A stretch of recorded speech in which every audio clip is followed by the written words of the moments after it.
Hi guys, good evening. So in the last session, we have done about the classless subnetting and some practice questions were given to you, right? And in those questions, you're telling me problem is question number 4, PDF. So let's go through that question and then we'll move on further.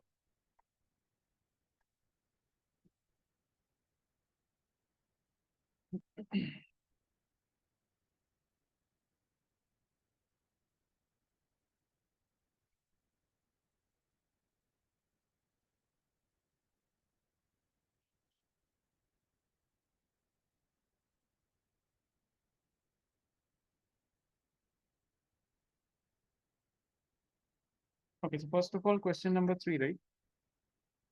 See here. Question number 3 says that you have been given with this network. Okay, which of the following is the subnet broadcast address? Okay, for the subnet in which the IP address 172.3177.201/27 is there. So what you'll do, again, according to /27, you will calculate interesting octet. Which octet will be the interesting octet? Fourth octet. If fourth octet is interesting octet, what will be your fourth octet block size? So I believe 5 host bits. 2 raised to power 5 is what? 32. So your block size is 32, right? And if your block size is 32, first you will write 0, then you will write 32, 64, 96, 128, then 160, then 192, then after 224, correct? So it is starting from 192, next network is starting at 224, this will go up till 223. And since your interesting octet is fourth octet, the first 3 octets are what? Network.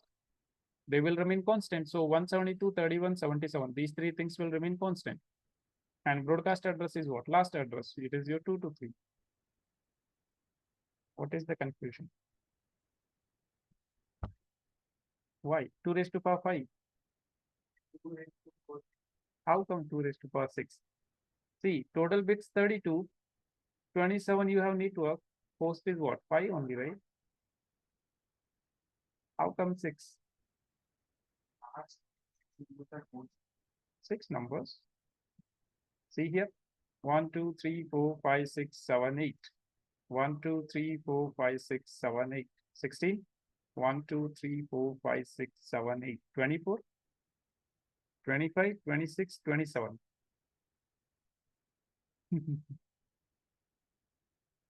Got it? So remaining 5 will be hosted. So this is clear. Now let's come to the question where everybody gets stuck.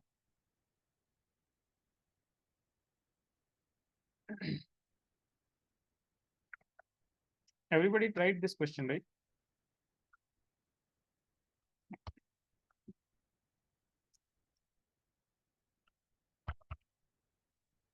Now this question says, a fellow engineer tells you to configure a DHCP server to lease the last 100 usable IP addresses in the subnet, and the subnet has been given to you.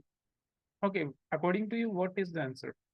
What is the answer you're getting, or you're not just understanding the question itself?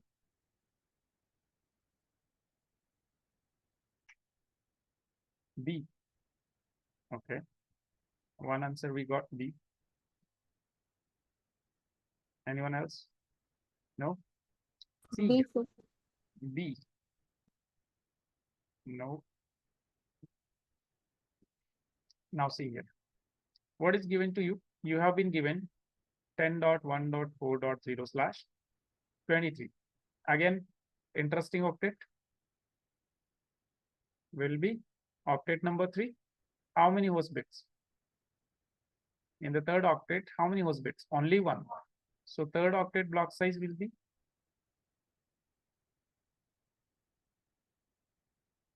2 power 1, which is 2 only. So in the third octet, first value 0, second is 2, third is 4, fifth is 6, right? Next is 6. So that means here it will end at 5, right? Now this is a host octet, correct? So that means it will start from 0, it will go until maximum, and your network octets, they will remain as it is.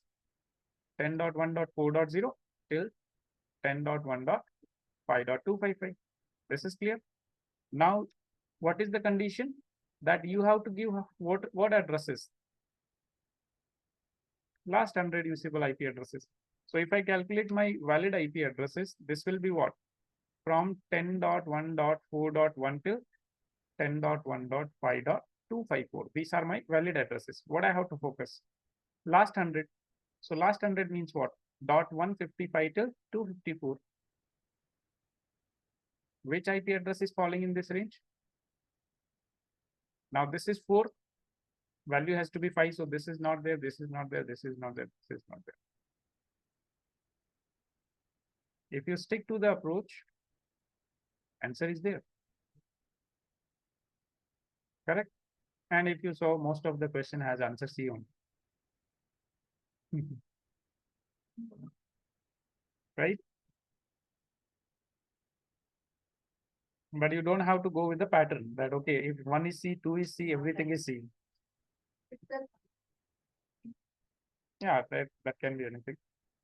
Okay, what is the answer for question number 5? C. 23. 23. Okay. What about 6? B will be /28. Okay. 7 will be also B. Okay. 252. Okay. Any other question that? No? All clear? Okay. One question I'll give you.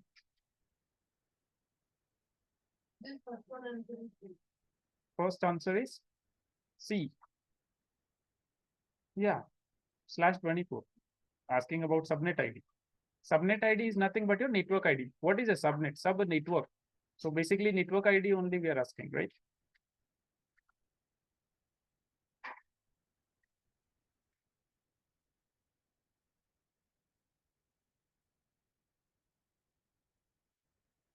Let's say /5.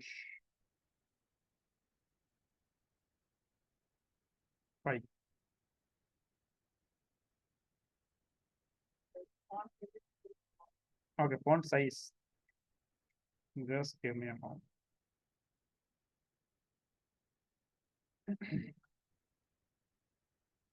Now fine.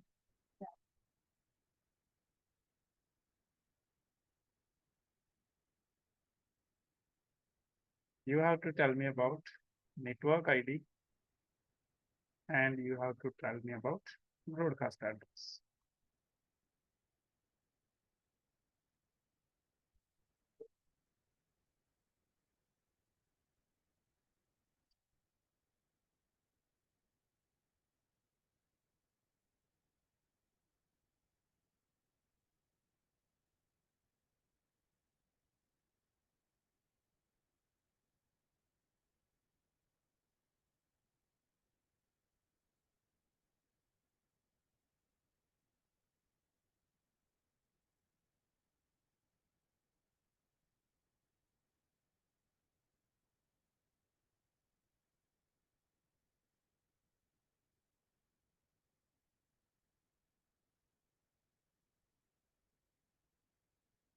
Kami, make sure you submit the form.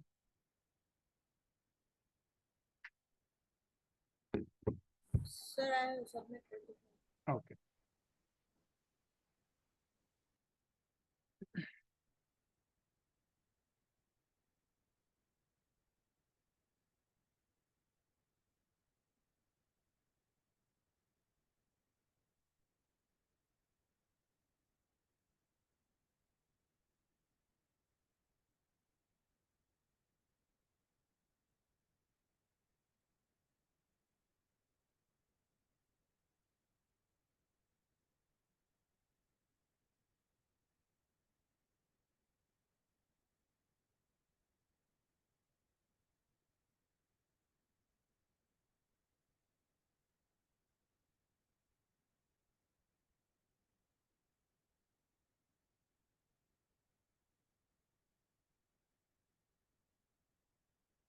Okay. Hmm.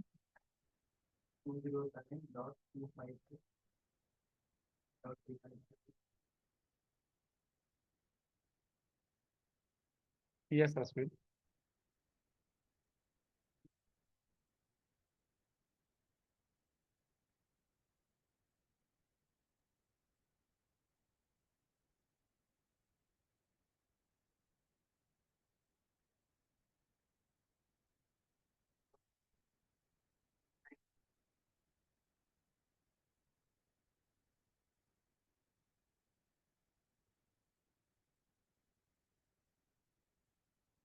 What is the block size you are getting?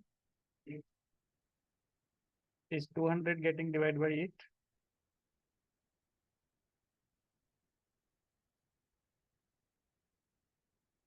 No, you cannot divide 200 by 8.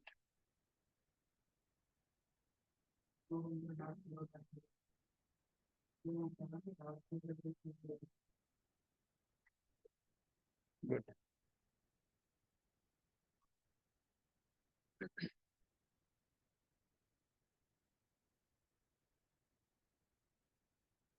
Divide 200 by 8. What is the remainder? 25. 25. Yeah. Remainder. Is there any remainder? Or it is complete division?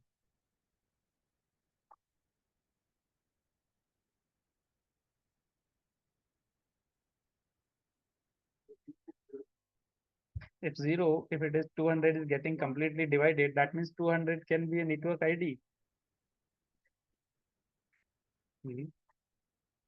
Broadcast. Correct. What is the confusion? Broadcast was correct, but block size was wrong itself.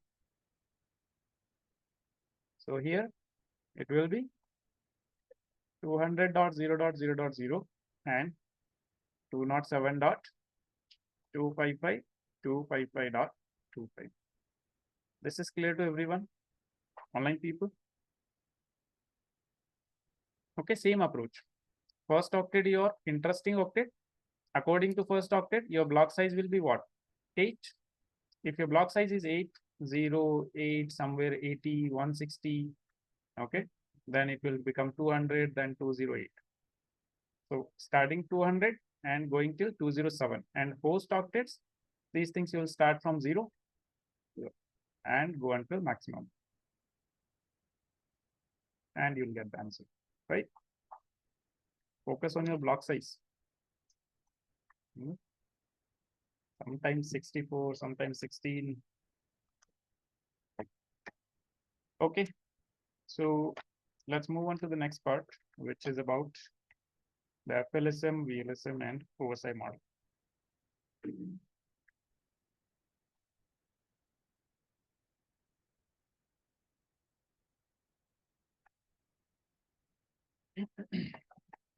So FLSM and VLSM, these are two approaches that are used inside your classless subnet. Classful is you are using default, so that means so much wastage is there.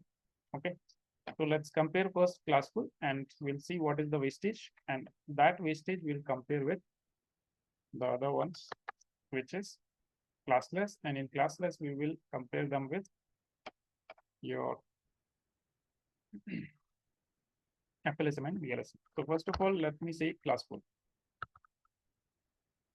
Okay, so according to classful, if I want to have this kind of requirement, okay, so I already know, let me remove this thing.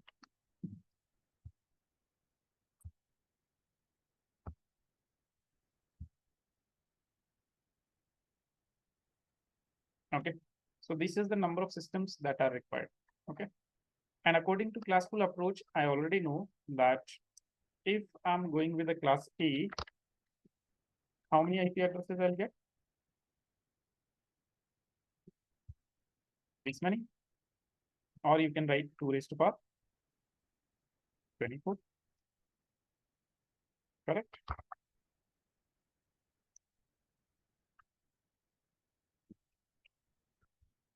If I go with class B, I'll have 2 power 16, which is 65,536. If I go with class C, this will be 2 power 24, which will be 256. I want my wastage of addresses to be minimum. So which class I can use? That means class C. Oh, okay. This is fine. You understood, right? That is fine. Okay. So which class I can go with? If I want my wastage to be minimum, one option I have is class C. Okay. And according to class C, that means the CIDR I will use is what? /24. I'll use /24. Correct. According to /24, how many addresses I'll get? 256. Out of 256, I'll be using 120. What will be my wastage?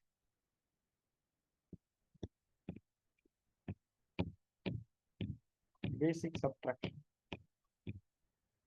40, 46, 126, 136. Okay. Then out of 256, you will be using 60. What will be the wastage? 196. 192.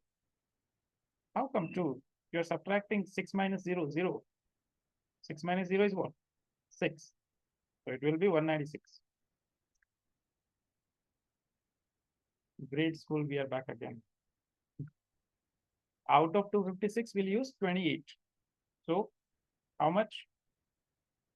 228. 228. Okay, let's calculate total wastage. So what will be the sum? Hmm?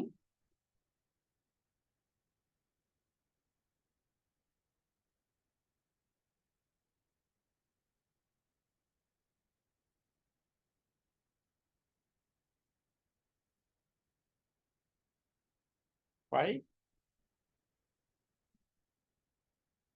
566. 560. Correct. Okay.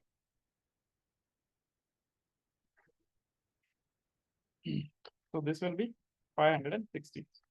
Just one moment.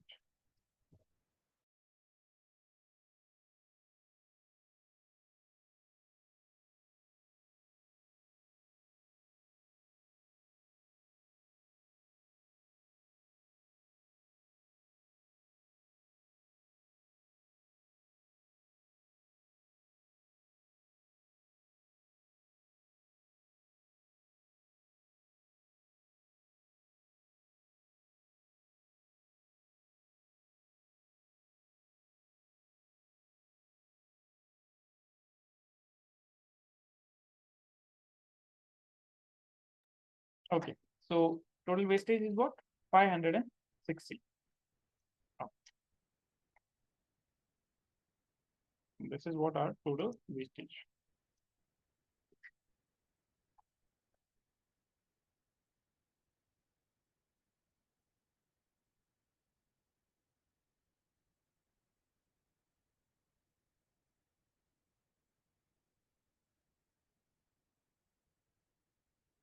Now we'll compare it with the classless, and in the classless we use two approaches. One is FLSM and second one is VLSM. Okay.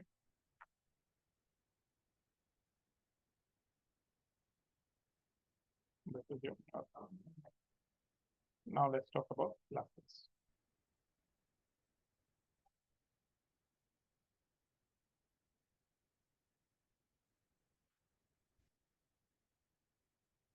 So in the classless, first of all, we'll talk about the FLSM approach, then we'll talk about VLSM approach.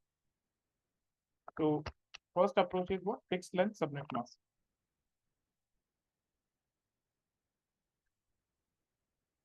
This is our first approach. Ask them to be silent. Go and tell them who is the lab guy. Call Abhinay.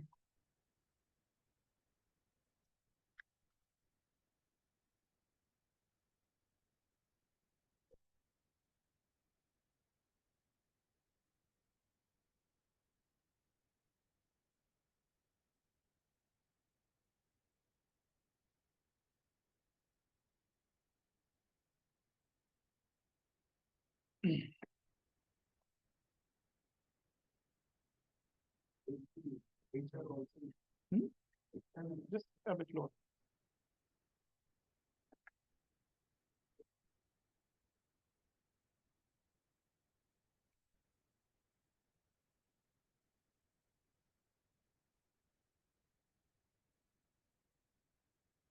Okay. So now we'll talk about the FLSM approach, which is fixed length subnet mask. So in this approach, what will happen? Let me bring it here.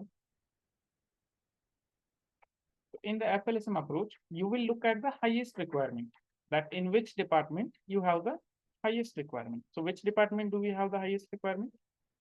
IT department. Okay. Now, according to IT department, we will look for a CIDR value. Okay.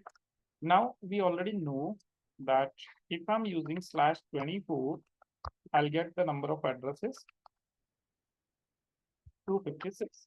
If I'm going with 25, this will get half, which will be 128. Further, if I go and again it will get half, 64 /27 will be 32 /28 will be 16 /29 will be 8 and /30 will be 4. Okay.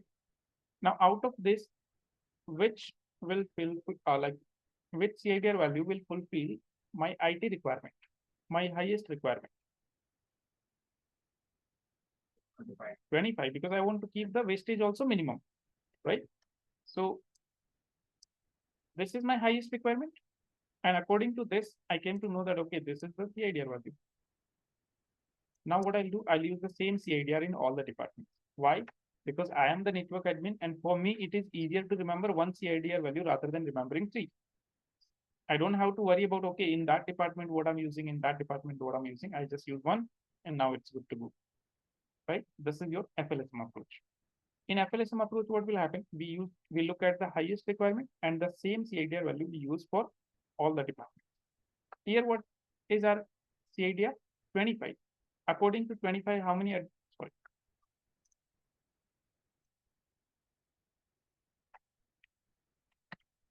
Now it's fine. So according to 25, what we are getting? 128 addresses. Out of 128, we are using 120. So wastage is 8 addresses. Out of 128, we are using 60. Wastage is 68. Out of 128, we are using 28 only. Wastage is 100. So now if I calculate my total wastage, how much it will be?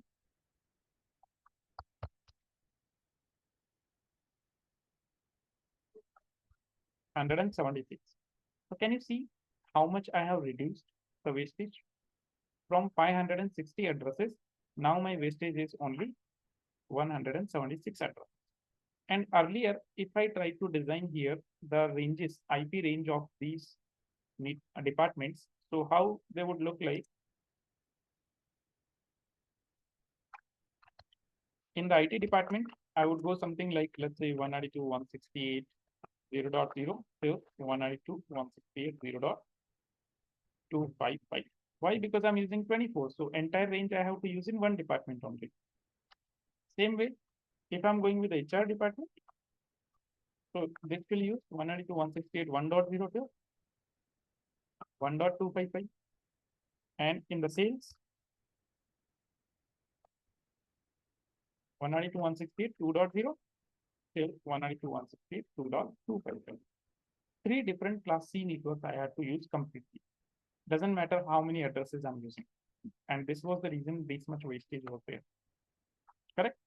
Now, according to this approach, what will happen? We have divided into parts of 128. Correct? So here, if I design according to this, my IT range will look like 192.168 0.0 to 192.168 0.127 only, right? My HR range will look like starting from 128, not 1.0, because still I have some IP addresses left. I can design another network there. right? So 0.128 to 0.255. Now one network is completed. Now I have to switch to another network, which is 1.0, right? For the sales, I have to use what? 1.0. And this will go up till where? 127 only. This is clear. But still we can see that, okay, there is still wastage.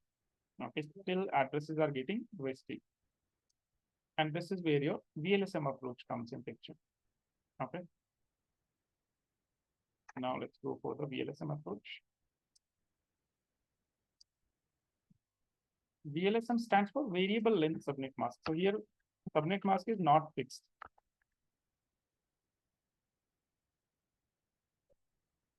Variable length subnet mask.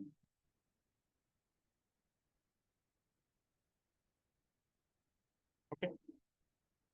Now in this approach, what will happen? For every class, we'll use different CIDR. For every department, we'll use different CIDR.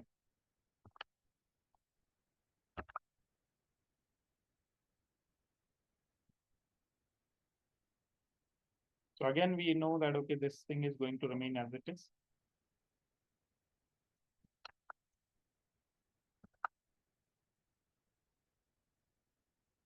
Okay. So in VLSM approach, I will look at each department individually. That, okay, here 120 is my requirement. Here my requirement is 120. So best will be 25. Okay. Then in the second department, so here requirement is 60. I'll look that, okay, where the wastage will be minimum in the 26. Then only 28 addresses are there. So that means where will be best? And the wastage will be minimum here. Correct? Okay. So according to 25, I'll get how many addresses? 128. Out of 128, I'm using 120. Wastage is 8. According to 26, I'm getting 64. Out of 64, I'm using 60. Wastage is 4. Slash 27, 32 addresses. I'm using 28. Still wastage is 4. And this time, if you calculate total wastage. So from 560 addresses, you brought down your wastage to only 16 addresses. Now, this is something that is like we can keep it. Okay. This is something that is acceptable. Otherwise, wasting addresses like this, not a good idea. This is clear, your FLSM approach, your VLSM approach, and why we are using it. Now here, if I design the networks, how the network design will be, the IP address range. So first of all, IT department. So the IT department will be what? 192.168.0.0. Till now what? How many addresses I'll get? 128 only. That means 0.127. Then in the HR, it will start from 0.128. How many addresses I'll get? 64 only. Okay, so 64 means what? 127 plus 64, 191. Okay. Then next is what? Sales. So sales will start from 192. How many addresses?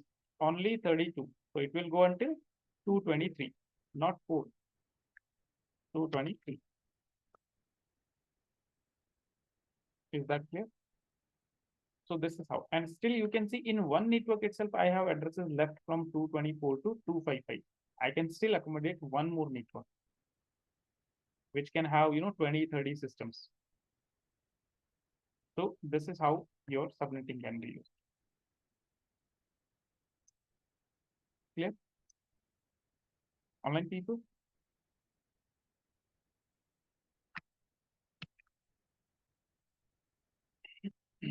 Guys, clear, right?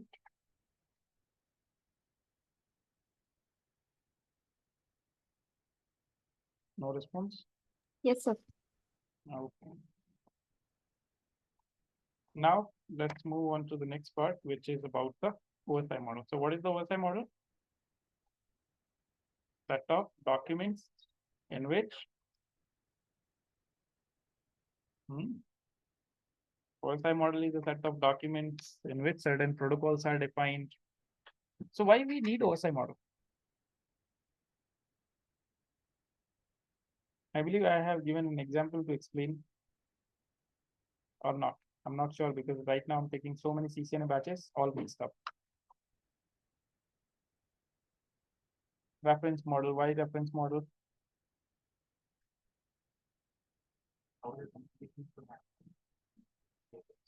Okay, that means I haven't given the example. See, the actual reason behind your OSI model, what was it? It wasn't, how the communication process and all. It wasn't like this. Okay. Let's take an example. This is you, and you're from India. And what is your native language? Let's say Hindi. Okay. This is your friend. Let's say he's from Japan. What is his native language? Now try to communicate. Try to communicate. You will speak Hindi, he will speak Japanese. Will you have any communication? No. There will be no communication. Why there is no communication? You don't know their language, they don't know your language. But something is missing. What is missing? We can have communication if we have a common language. We can have communication if we have a common language. Okay, let's say there is no common language. So that means there is no communication. Similar to this scenario, what was happening in the computer networks? Let's say there is a company Dell, there is a company IBM. They are manufacturing devices. Now Dell was deciding their own protocols. IBM was deciding their own protocols. These protocols were not compatible with each other. So that means if you are a company, you purchase Dell system, now you are bound to Dell only. You cannot purchase any other company, IBM. Why? Because your systems won't communicate. Even if Dell is selling you expensive also, doesn't matter. Even IBM is giving you cheap systems also, better systems also. No options you have. Either just replace your entire network with the IBM. That is the option you have. But that is too much of an investment plus configurations, too much of task, right? And your network engineers, they are already working on Dell. They are comfortable with Dell. They might not want to change to IBM also. Problem? So same thing was there. Devices were not communicating. We were missing something. What we were missing or what was not possible? Multi-vendor communication.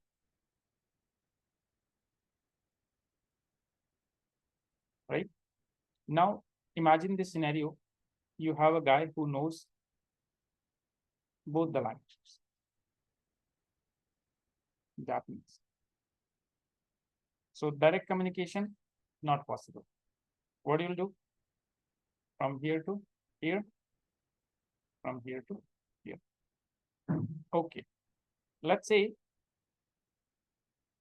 you say to the Japanese friend, you look good. What is the guarantee this guy will spell the same thing? What is the guarantee? We don't have any guarantee. Will the communication be efficient? And will you enjoy the communication, first of all? That you have to tell to third person that what you want to say to the next person. Will you really enjoy this communication? No. Correct? That means actually your communication process will become a bit complicated. Same thing in the networks. Somehow your network admins, they agreed that, okay, you purchase, we will provide communication. We will have the communication. They used something, they did something. And if somehow they provided communication also, your eventual network design became very complex. Your eventual network design became very complex. And since network design became complex, troubleshooting was even disaster. You cannot troubleshoot. Okay. So this problem was there. And then what happened? Something came in. English. a common language.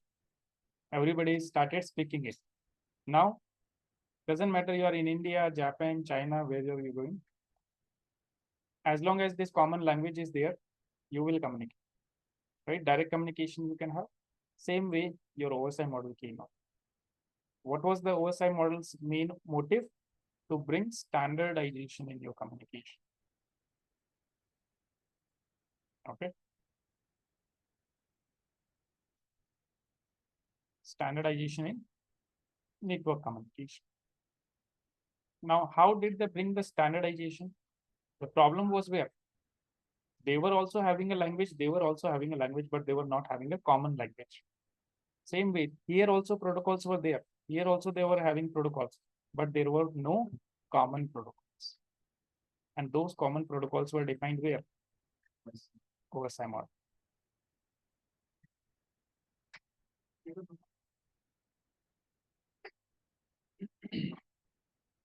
So those standard protocols, they were defined where? In the OSI. Okay. So the organization ISO, International Organization for Standardization, they brought up this model in the year 1984. Okay. And in this model, what is this model? Set of documents only in which certain protocols are defined. So they defined protocols, and then they invited all the manufacturers, Dell, IBM, whatever the manufacturers were there at that particular point of time. They invited everybody that, okay, you start using these protocols. Now, since these companies, they also wanted that, okay, we also want to expand our business. Dell was expecting to get into IBM market. IBM was expecting to get into Dell market, right? They started using the OSI model protocols. And what was having? They started having common protocols. Since common protocols were there, your multi-vendor communication was possible. Today, I can connect a Dell monitor with a HP laptop, HP system. How it is possible? We are having standardization right now. Okay. So that is the same scenario. Is that clear? Okay. So what is OSI model? Why OSI model? This thing is clear.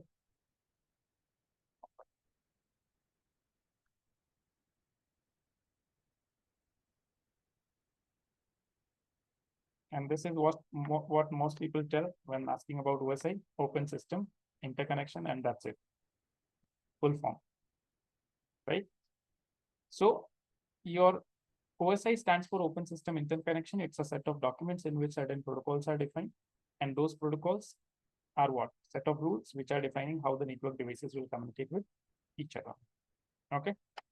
So this was developed by the organization ISO in the year 1984. So I believe now you know the answer to this question: what is OSI model and what do you need it?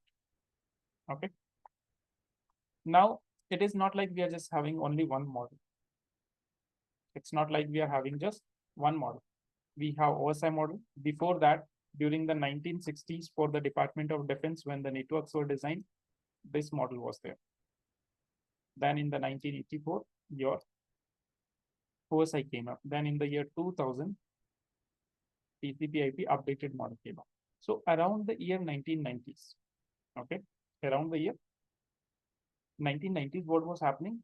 That manufacturers, they wanted, okay, we want OSI model, but we also want this model. Why? Because maybe some networks are designed on the TCP/IP model and some networks might be working on the OSI model. So they wanted that, okay, their devices should be compatible with everyone because they had to sell the devices, right? So for that reason, they implemented OSI also, they implemented TCP/IP also. But what happened? In your OSI model, the standardization was very slow. The ISO organization they brought up, but it's kind of a government organization where works are very delayed. Okay. So this was getting updated very slowly. While your TCP/IP, this was getting updated real fast. New protocols were getting defined and all those things were happening. And eventually, around the year 2000, this TCP/IP was completely modified. And since this was getting updated very slowly, vendors started thinking that, okay, this is not really helpful now. And eventually what they did, they discarded this model. Now this model is not being used. Your OSI model is not being used. And the TCP/IP, it was updated to TCP/IP updated model. Okay. So what happened in the TCP/IP updated model? That they changed, like earlier we were having only 4 layers. Now we have 5 layers, and they defined certain new protocols also. Okay. So right now your entire internet and everything is working on which model? TCP/IP updated model. And since it is being implemented in the devices, so this is known as implementation model. This is known as what? Implementation model. Then you, about OSI, you say it is reference model. So why? Because when TCP/IP updated model was getting designed, so what all the protocols are already defined in the OSI, those protocols were not defined again. Why? Why to do something that has been already done? It's like Newton discovered gravity, and today you say, okay, today I discovered gravity. Will anybody agree to you or Newton? Everybody will agree to Newton only, right? Same way, whatever the protocols were already defined here, they didn't do all the work again. Why to make all those documents again? So what they did, that okay, this protocol, OSI, this protocol wrapper to OSI, this protocol wrapper to OSI, new protocol defined. So since even your TCP/IP updated model is referring to the OSI model for certain protocols, this is where it was started to be called as reference model. This is how this became the reference and this became the implementation. This is clear. So right now your entire internet is working on this part. Clear?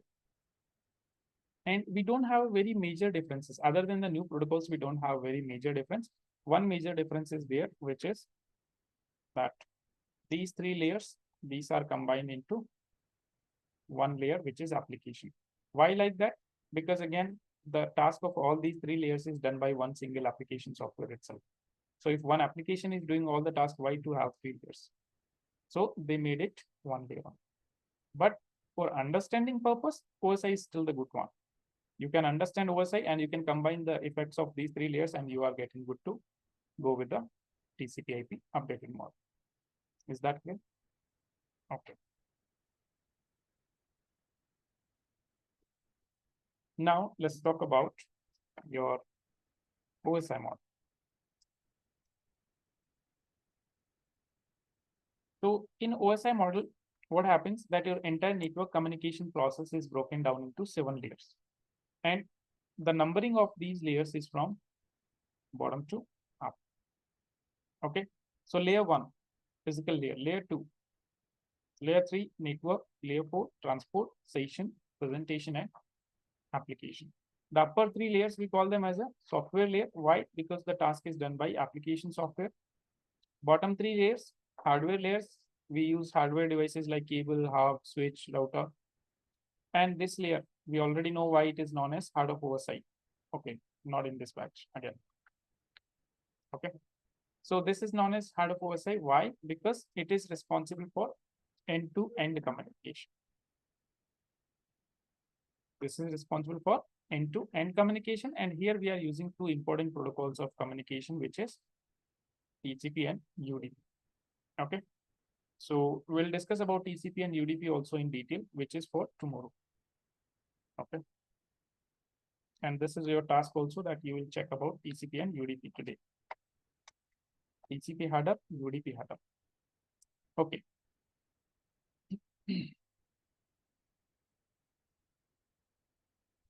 So what your OSI does, it breaks down your entire network communication process into 7 layers. Okay. So that we can understand that actually in the backend, what process is going on. Okay. So how the data is traveling from sender to receiver. So see, whenever a sender wants to send the information, let's say you want to send a message hi to your friend. So you will be using some sort of application, software you will be using. Okay. Maybe if you are sending an email, you will use Gmail. If you are visiting website, you will use browser. If you are using WhatsApp, then WhatsApp application, some sort of application you will use. So the user wants to send a message and he will deliver the message to the application layer. Now what will happen? This data will travel through all these layers. Okay. And we'll understand what will happen at each layer. Okay, we are going to see that. But it will travel through all these layers. And now what will happen? Entire world is connected through the physical fiber cables we have seen. So the data will travel through the physical media. Maybe you are in India and the friend is in US, right? So what will happen? The data will travel through those cables, and on the other side, it will reach where? On the physical layer. Then from physical, it will start reconstructing the packets. And finally, your friend will get the data where? In the application. Okay, so what you need to understand here is that whenever you are going from sender to receiver, okay, I mean on the sender side, okay, if we talk about the sender side, so on the sender side, the data will travel in which direction? It will travel in this direction. From layer 7 to layer 1. Okay. And whenever you're talking about the receiver side, on the receiver side, the data will travel in this direction, which is from the physical layer to application layer. So you can say that on the sender side, the data will travel from, okay. You can say that on the sender side, the data will travel from layer 7 to layer 1. Okay. And here it will travel from layer 1 to layer 7. This is clear? Okay.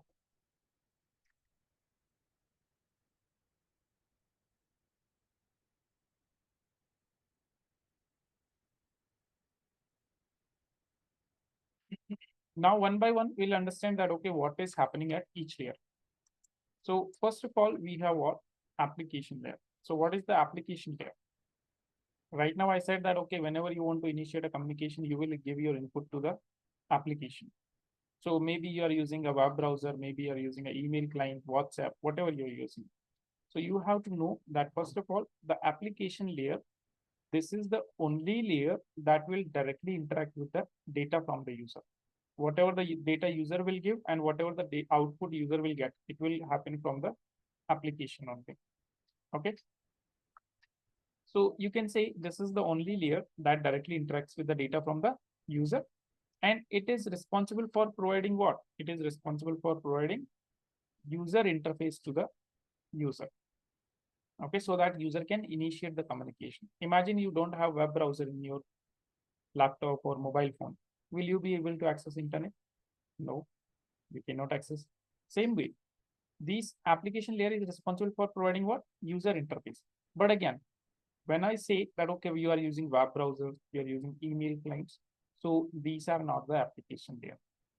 Your softwares are not the application layer. Remember, OSI model is all about protocols. OSI model is all about protocols only. So whatever the applications we are using, web browser or email client, everything is what? Depending on the application layer protocols. So you talk about model or you talk about any layer of the model. It is all about protocols. We don't care about software. We don't care about hardware. Router, you say layer 3 device. Why? Because it is using layer 3 protocols.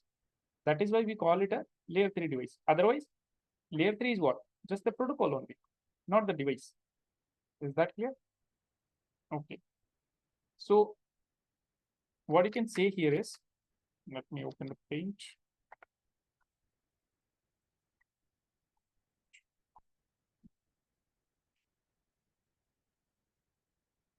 Let me save it and I'll create a new one.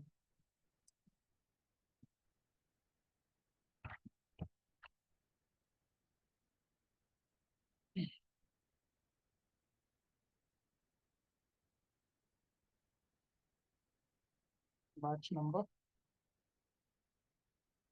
69.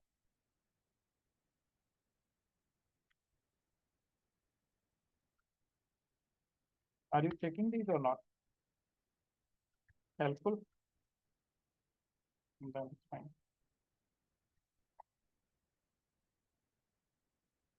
Okay. Now let's talk about the application layer.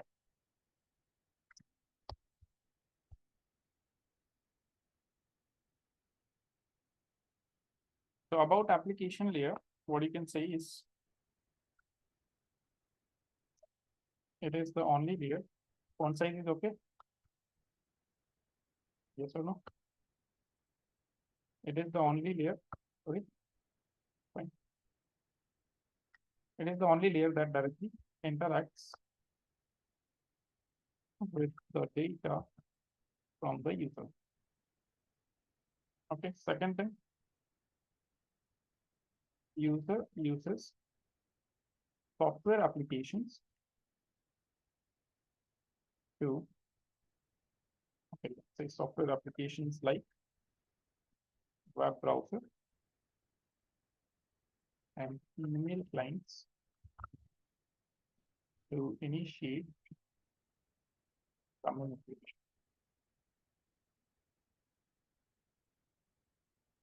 Okay.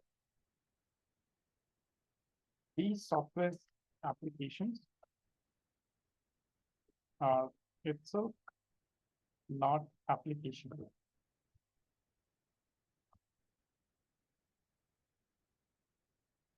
Okay.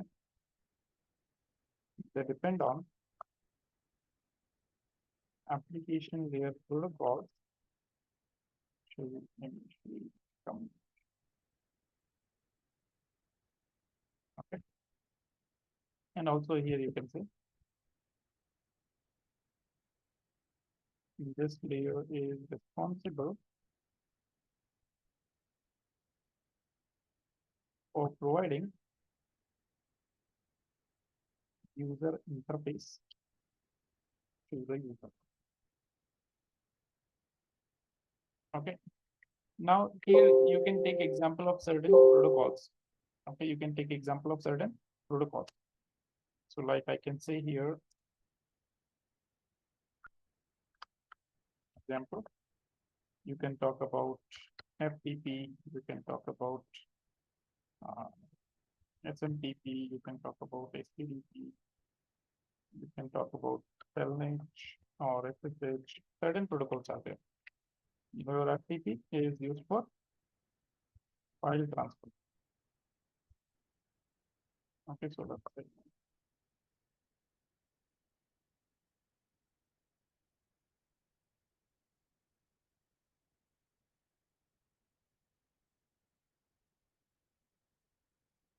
For file transfer.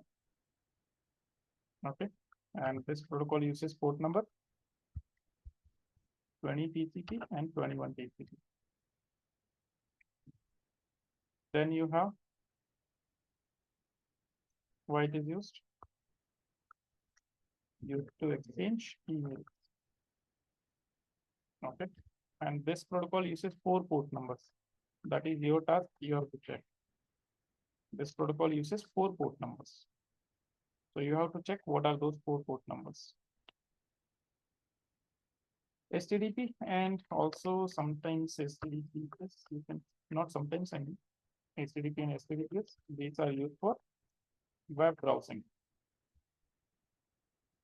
Okay, so uses port number STDP will use 80 TCP and STDPS will use 443 TCP. Then you have Telnet and SSH used for remote access. If you want to remotely access your devices, Telnet will use 23 TCP and SSH will use port number 22 TCP. Is that clear? So this is about application layer. Any doubt? No? No. Next is presentation layer. So what is presentation layer? So presentation layer, first of all, it is responsible for deciding the format of data. Let's say, for example, how the data is traveling in the cables in the form of signal, electrical signal, light signal, sometimes radio waves.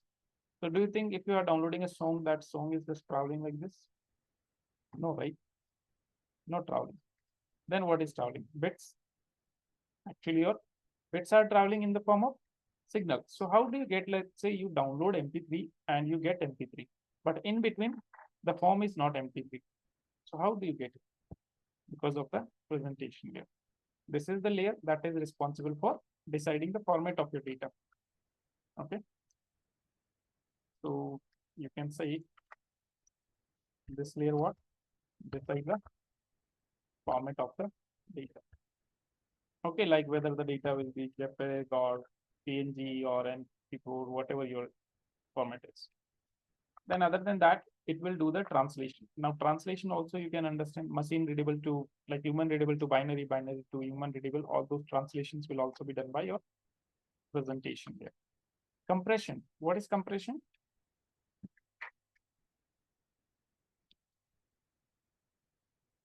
Reducing the size, right? So let's consider, for example,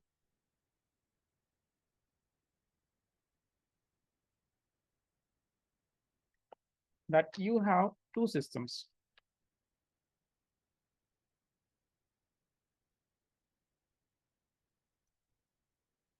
PC1, PC2, and they are connected.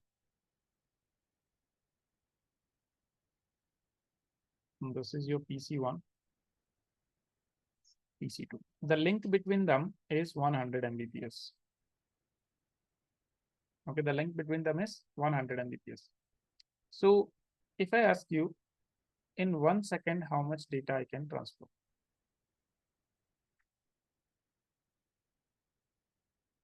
if you're getting 100 Mbps speed, that means let's say 100 MB information can be traveling. In 1 second, how much information will travel? 100 MB. Correct?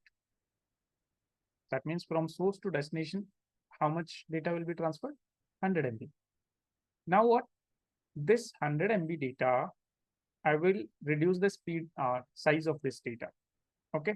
So let's say again, it is 100 MB information only, but the size became what? 25 MB. After compression, size became what? 25 MB. And now if I will transfer, okay, now if I transfer, so how many packets of this 25 MB I can transfer? Four. Four packets I can transfer, which are having size what? But inside how much data they contain? Right? This guy compressed the information. Now this guy here, what he will do? Decompress it, right? So when he will decompress it, how much information he will get total? How much information? He received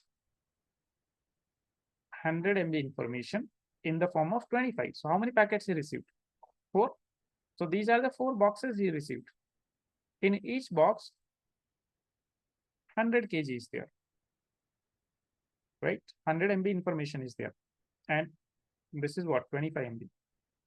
Now he will decompress it. That means the size will become full. So that means in 1 second, how much information I got? 400 MB, right? So in the same amount of time, if you are able to get more information, can I say speed increase? Right? Earlier, through this media, I was capable of carrying 100 MB in 1 second. Now I'm capable of carrying 400 MB in 1 second.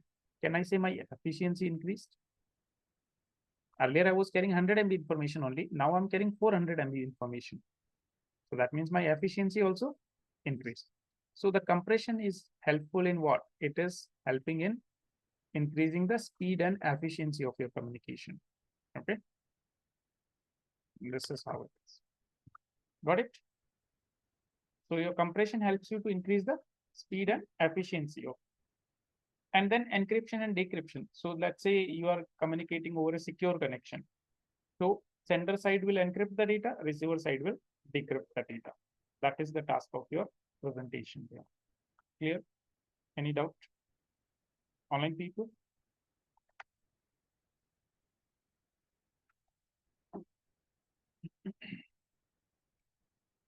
All right.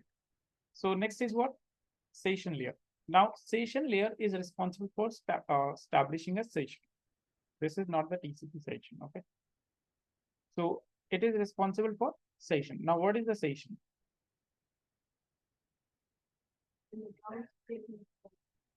Hmm? Every day we have a session. What? So basically, what is session? Session is the duration between the starting and ending of communication. 5 to 7. The duration in between is what? Our session. The duration in between is what? Our session. So we have every day we have like 2 hour session, right? So that is session. That between the starting and ending of communication, what is the time duration? That time duration is what your session. So your session layer is responsible for establishing the session. That means starting the session. That okay, now your session started. So let's say, for example, you are logging into your internet banking. As soon as you visit the website, your session got started. You logged in, your session got started. Now what will happen? That if you are working, as long as you're working in the same tab, will your session get logged out? No. Once you go to some other tab, after that it will get logged out. Why?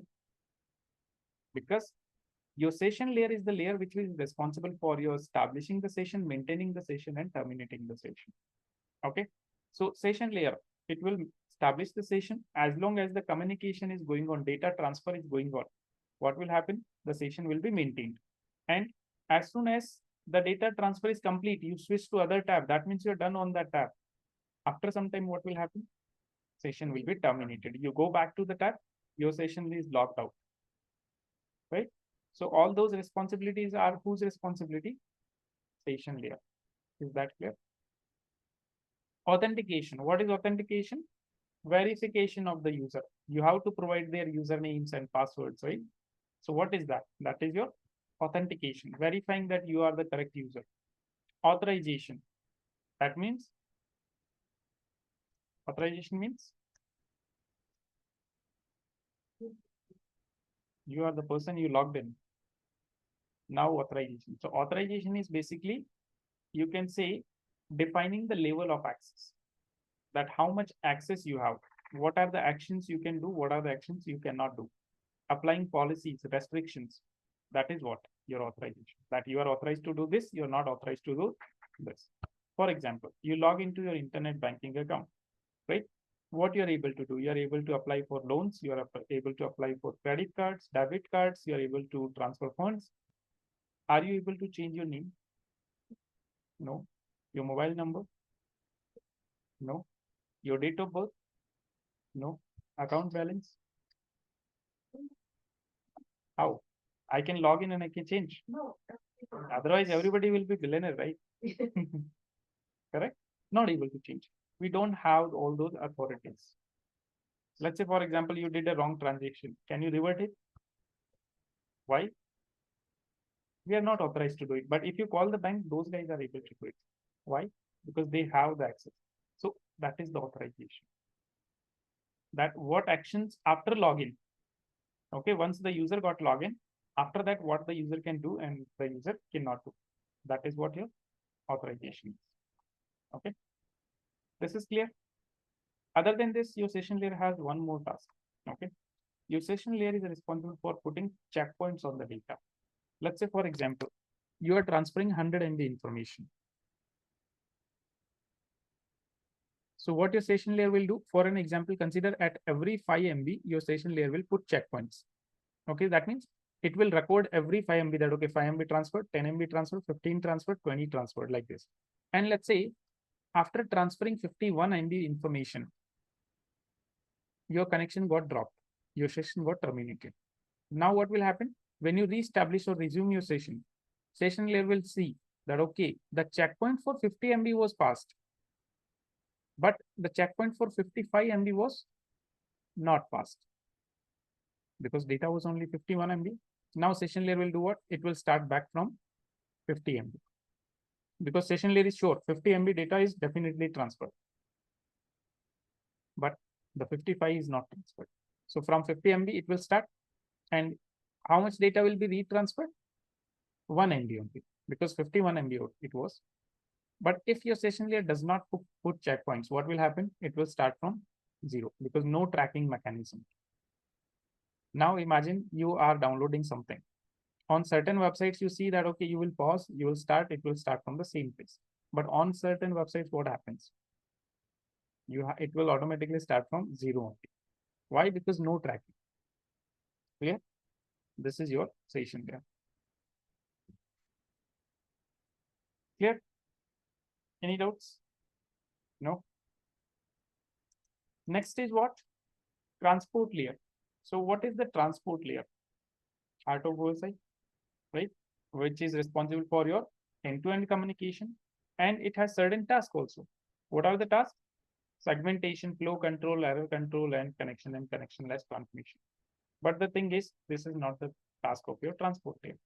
Actually, with the transport layer, this is the scenario that whenever you are talking about transport layer, always you're talking about TCP only. Okay, all these features, what you see here. Okay, these are all TCP features, not UDP features. They are not available in UDP. Okay, so see here, let's consider. So one is what? That it is responsible for end-to-end communication. And then we say segmentation, flow control, error control, then connection and connectionless transmission. So one by one, we'll see all these processes. Okay. So first is segmentation. What is segmentation? So let's say, for example, you want to send the data high. So what happened? You gave the high information to the application layer. Application layer decided that, okay, HTTPS, whatever the method you're using, according to that protocol was decided. Okay. See, your application layer will decide whether TCP will be used or UDP will be used. Why? If I'm using web browser, HTTP or HTTPS, it will decide TCP, right? If I'm going with DNS or any other kind of protocol which will use UDP, so application layer will decide that which protocol will be used. Okay. So let's say from here, everything was decided that, okay, this is the information that has to be shared. After that, what will happen? It will go to the presentation layer, converted into binary and all, but still it will be known as data only. Here it is data. Here it will be known as still data at the presentation also. Okay, presentation will do encryption, compression, translation, whatever the task is there, that it will do, and it will forward it to the session layer. Okay, this data will be forwarded to where? Session layer. Now session layer will just establish the session. Okay, authentication, authorization, whatever the task has to be done, those things it will do, and it will forward the data to the transport layer. At the transport layer, what came? Data. Now this data will be broken down into parts. Okay, so those smaller parts, we call them as segments. The data has been broken down. Now what? These segments, if they will reach the receiver, so let's say receiver gets these things in a format, something like, let's say this, it gets first, then it gets explanation, and then it gets this. Now, is it the correct information? No, right? So what your transport layer will do that, okay, receiver should be able to rearrange the data. So it will attach that, okay, this is segment number 1, this is number 2, this is number 3. So when this guy will get 2, 3, and 1. So what this guy will do now, this guy can rearrange. The receiver can rearrange. Okay. Now what? Let's say at the same time, I might have, multiple applications running. Okay. Maybe in my browser, I'm playing YouTube also. I'm sending and receiving emails also. And I'm surfing some website also. Multiple things I'm doing. Now, does it ever happen that you send a message hi to your friend in WhatsApp and the guy is getting in browser? No. Why? Or you send in WhatsApp and he gets an email? Why? That means something is defining the application. Okay, and what is defining the application? So it will attach information about port number. Okay, so when the sender will send, it will attach that, okay, this is the source port number. That means this is the source application and this is the destination application to which the data is going. Okay, so receiver will do what? Receiver will check that, okay, what is the destination port number? According to the port number, it will forward the data to the correct application. Is that clear? Because otherwise, what will happen? See, let's say in the same browser, you might be opening 3-4 tabs and playing 3-4 videos. Does it happen that this video will play in other one? No, right? Why? Because port numbers play a very important role. And after the port number at the application layer also, we have something called as session ID. So according to that also it is filtered. Otherwise, according to port number, you will say HTTP. That means go to the browser. But again, which browser it should go, those things have to be checked also, and in which browser, which tab it has to go. So all these things will be maintained. Okay, segregation will be there. So that is the responsibility of whom? Your transport layer. That it will attach sequence number, port number informations. Okay, and this process is known as what? Segmentation. That breaking down your data into smaller pieces. Those smaller pieces are known as what? Segments. Okay, all right. Now what? Let's talk about flow control. That what is flow control? Now flow control is nothing but increasing or decreasing the speed of communication. You are increasing or decreasing the speed of communication. That is what? Flow control. Okay. So consider this. This is a PC which supports 100 Mbps, and this is one mobile phone which supports only 10 Mbps. Okay. So imagine this PC starts sending at full speed, 100 Mbps. So that means in 1 second, how much data he will send? 100 MB. But out of this 100 MB, this guy, how much it will process? Only 10. 90 is still left. In the next second, this guy will send 100 more. This guy will again process 10, 80 from the previous and new 100. In the next second again, what will happen? This guy will get overloaded. And eventually this guy will start dropping. Right? So to avoid this kind of scenario, they have a communication mechanism. The receiver transport layer will communicate with the sender side transport layer. And it will say, I cannot accept this much information. I will accept only this much. Okay, this is a kind of scenario. Let's say this is a muscular guy who is capable of lifting 100 kg. And there is just a kid who is capable of lifting 10 kgs. And if this guy will just give him 100 kg, what will happen? He will not, like, no more. That kind of situation. Same like that. So he will say, the receiver will say that, okay, no, I cannot have this much of information. I cannot hold this much of information. Just send me at a lower rate. So this guy will reduce the speed. Now 10 Mbps, this is totally fine. Right? Same way, this guy also communicates if this guy is sending at a very lower speed. Now imagine you have to do some work. Okay, you have to, let's say, for example, you can say you have to pick up just any material you can take as an example. You have to put 40 kg information from one desk to another desk. Okay, and if somebody is giving you 100 grams of information in one time, what do you say? Very slow. And you will get bored, right? You will tell that, okay, I can handle more than this. Correct? Same like that.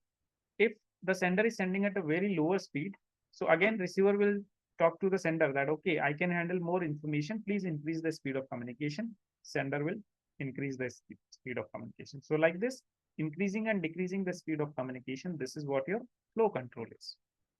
Clear? Then we have error control. Now, what is this error control? So error control means, let's say, for example, some data packets are missed due to congestion in the network or due to any reason. Some packets are missed or some packets are corrupted. So how your receiver will come to you? So let's say this is the information. Hi. Okay. And segment number 1, 2, and 3. Segment number 1 received. Segment number 2 missing. Segment number 3 received. Receiver will check, I have received number 1. I have received number 3. Where is 2? Receiver will say, I didn't get 2. Sender will send again. Information completed. Right? This way, your error control is there. Another way, error detection is also there. Error detection. Now, for error detection, they will use something called as checksum. Okay, this checksum I will explain tomorrow. Okay, because practically I'll show you that how checksum works. But as of now, if you want to understand how you can understand it, see here. Let's say this is your message, hi. Right? So sender will do what? On this data, it will run some algorithm and it will calculate a value. So let's say this guy calculated a value 123. Now sender will send this value with the segment sent here. So this guy received value 123 and segment H. This guy will also take up this data and he will also run the same algorithm and will find out a value. So let's say this guy found out a value 123. Now he will compare these two values. Are the values same? Same. That means information is not modified. Same way here also it is not modified. But let's say in this case here the information he is sending is 456. So this guy will get what? 456 and this is the data. Now let's say due to some reason some hacker modified it or due to any reason this information was corrupted. So this guy will do what? He will calculate the value and let's say the value came to be 567 for the new data. He will compare. Are these values same? No. That means this data is corrupted. So this corrupted data packet drop. And then he will say send the number 3 again and sender will send it again. This way how your error detection and correction will happen. Clear? So this is your entire error control in the now right now as a story form you are understanding it. Tomorrow technically you will understand it. Why? Because for this thing we need to study about TCP header. Okay, we have to understand about TCP header. So there you will understand it how actually it is happening. Clear? All right.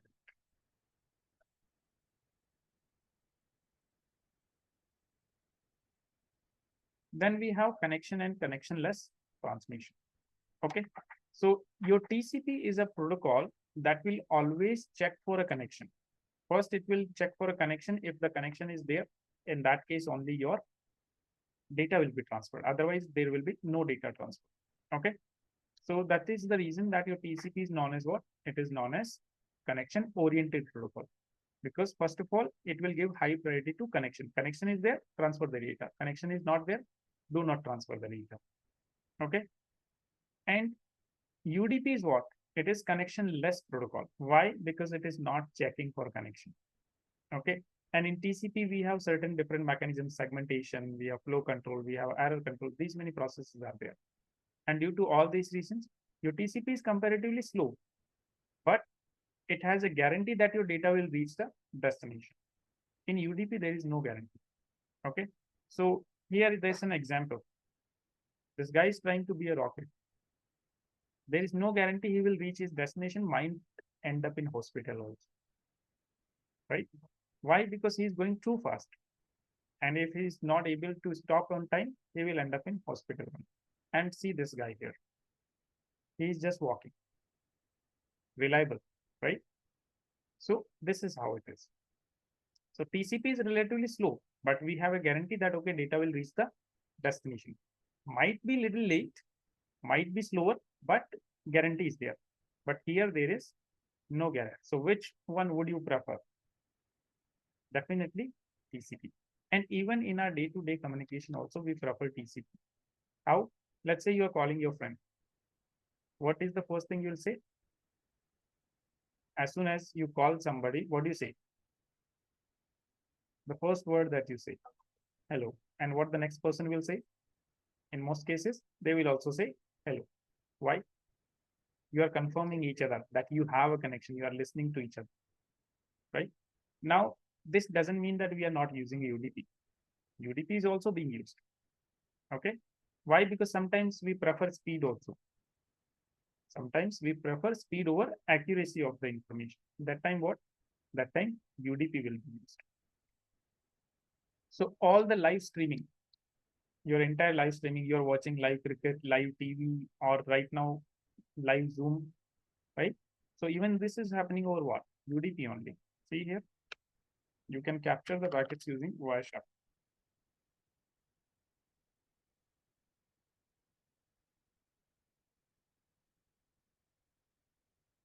So I'm using Wi-Fi right now. See here, which protocol. Since it is going on live, so this communication is happening over UDP. Okay.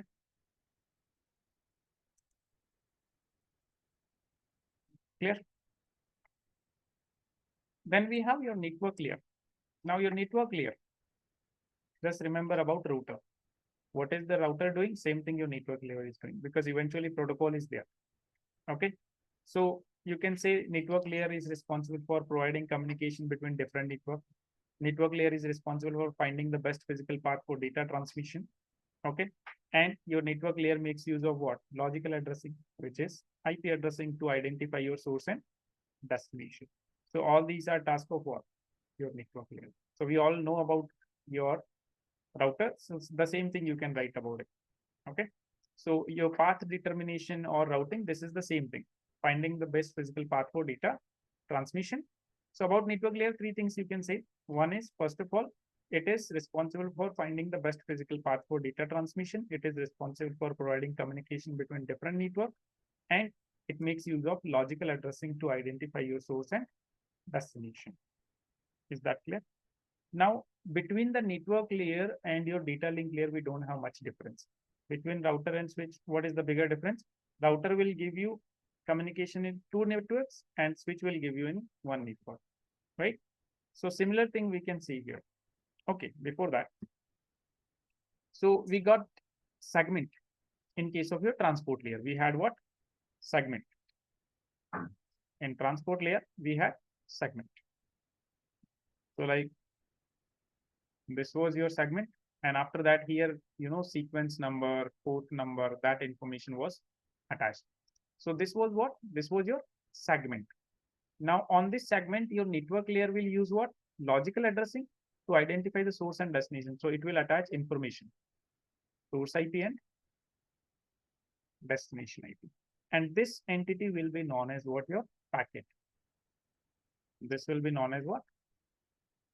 Packet.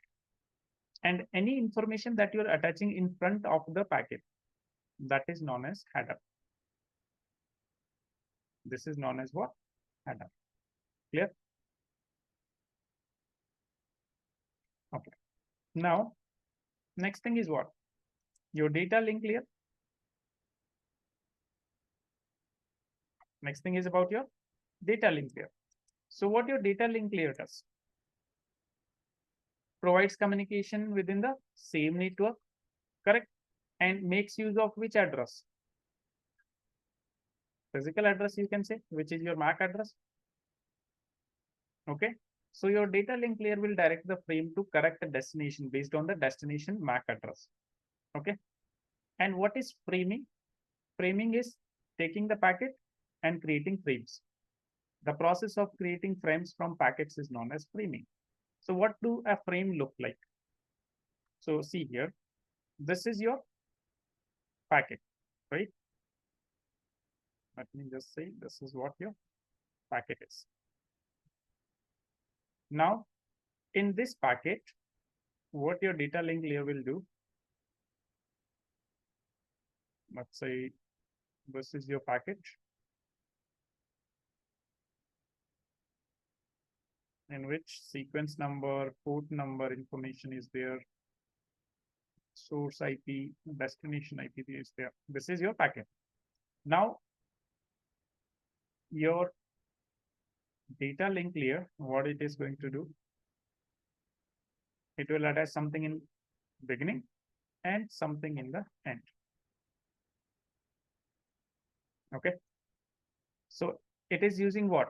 Physical address. So it will attach information about source MAC and destination MAC. And at the end, it will attach FCS. What is this FCS? This is known as frame check sequence.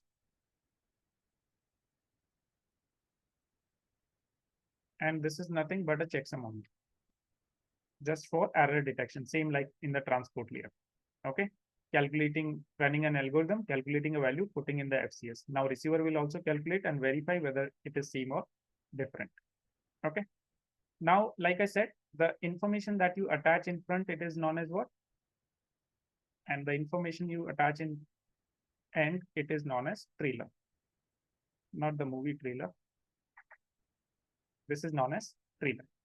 Okay. So FCS will be attached in the trailer, and your source MAC and destination MAC information will be attached in the header. Yeah. And this is known as what?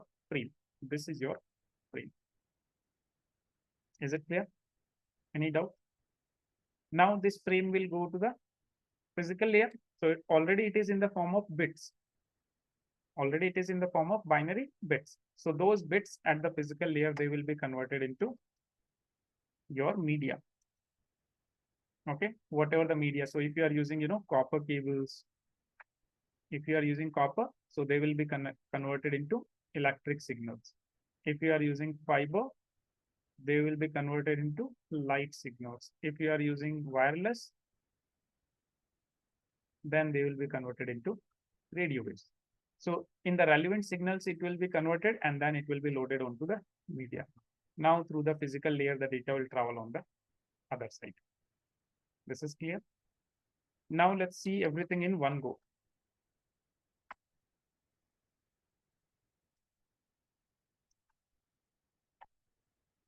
You guys, one moment, please.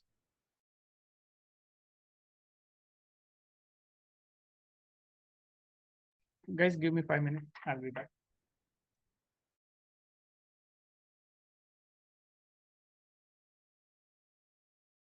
Okay. So let's see everything in one go. Now this is a guy who wants to send a message. Okay. So he will use the message hi. Okay, color, let me change so that it will be visible.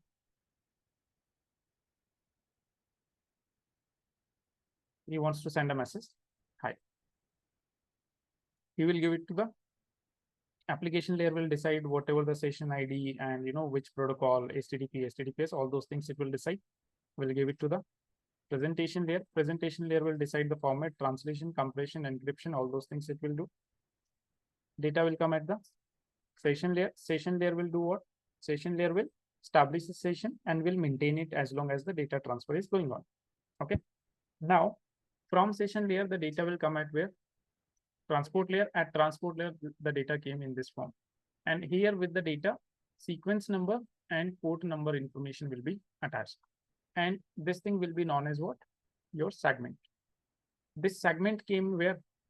At the, okay. Let me just expand the size.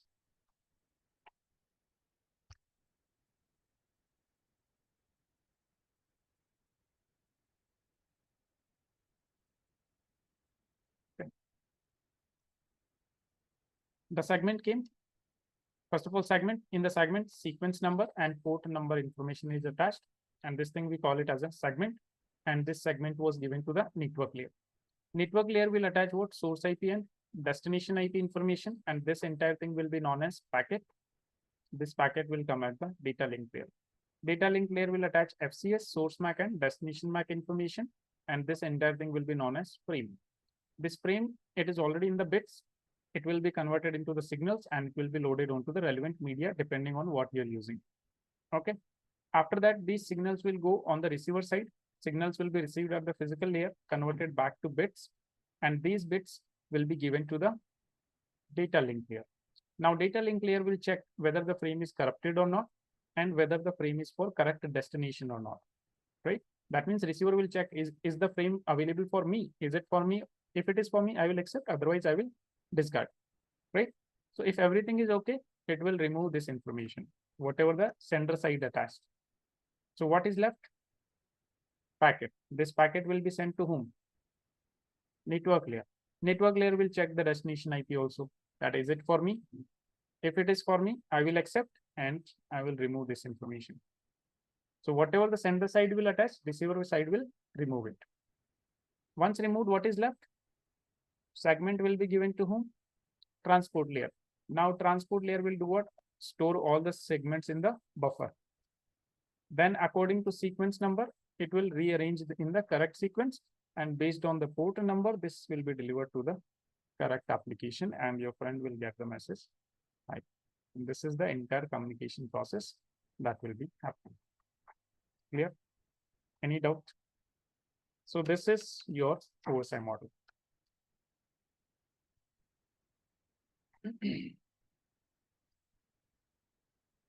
So any doubts in the OSI model, FLSM, VLSM? No? That's it for the day. I'll see you guys tomorrow. Have a good day.